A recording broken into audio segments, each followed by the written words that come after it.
And now that this is over and, you know, all the stuff and like my Bachelorette is done and canceled, he doesn't want to see me anymore. The show's over. I'm not on the show anymore. I'm not involved in the show anymore. H3 has declared it canceled. Like everything is just done and done. Now he's done and done with me. It just all felt, I don't know. I don't know. Trisha fucking Paytas, man. Trisha fucking Paytas, man. Man, if you came up to me and said, hey Hunter, you think you're ever gonna make a video on Trisha Paytas? My direct response to that would be, it was sooner or later that this crazy reckless bitch would do something to make me make a video on her. We all knew that shit was coming. Now, people who don't know, the great Trisha Paytas, Miss Thick Tatiana herself, the girl that goes ahead and makes videos like this. I'm 27 years old and I'm a mess. I can't keep a relationship together. And makes videos like this.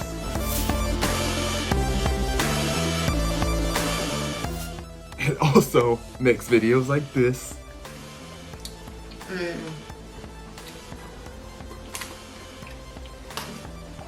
She was in a relationship with H3H3's Gila's brother, older brother. And apparently they were hitting it on as they were talking about the mad sex they were having, how they're getting down and dirty. Trisha was talking about how she done fell in love with the man. But all of a sudden, they done broke up and she's putting all the blame on the H3H3 people. Talking about how they sabotaged her relationship and fucked up her chance at true love. She even made a whole video on it, which I gotta admit, this was a waste of 30 minutes of my time, bruh. To sum up the video, Trisha sits down on her damn floor with no makeup on, looking beat as fuck as usual, cause you know she gotta look beat as fuck and can't go ahead and look pretty or decent or whatever when she's making videos like this. So she's doing her own regular things, telling a story about her sex life and how she was getting bomb dick from this nigga. I'm telling you, man, she was talking about having sex 5-6 times a day with the man. Sex was fucking amazing. Oh my god. Literally, like, sex like 5 times a day, like, no exaggeration. And we ain't talk about normal 5-10 minute session sex or sometimes 20-minute session sex. She was talking about some mad hour and a half per session. 5-6 times a day, man. They were going at it. I remember at one point being like, I think this might be too much sex, and I've never said that in my life, because like I can have sex 6 times a day, but it's usually like 20 minutes. So this is like 6 times a day, well, like an hour and a half each session. It was just like a lot. All of a sudden, he kind of cut her off. We didn't cut her off. He cut her the fuck off. Broke up with her. Didn't really even give much explanation. And now she just assumed it has to do with Ethan and Gila with absolutely no proof at all. Which is the issue of women right there. Not even go cap. That's the issue of women right there. They just jump to conclusions. She don't have any evidence that this is their doing, but she's just assuming it's them because they were talking a little shit on their podcast. Because her ex-boyfriend was going ahead and saying it's got nothing to do with them. Wouldn't tell her why he's breaking up with her. But he's giving her the cold shoulder and she's cutting that bitch off. Now, my personal opinion on it, I think she got the wrong idea, man. I think this nigga was just trying to fuck. I ain't even gonna cap. I think he was just in it to go ahead and bust himself a few nuts. He was just being a little nice. He was going out here and he was saying, yeah, I love you. And he was cuddling with her, spending day and night with her. That was just all part of the game. That was just part of the game plan right now.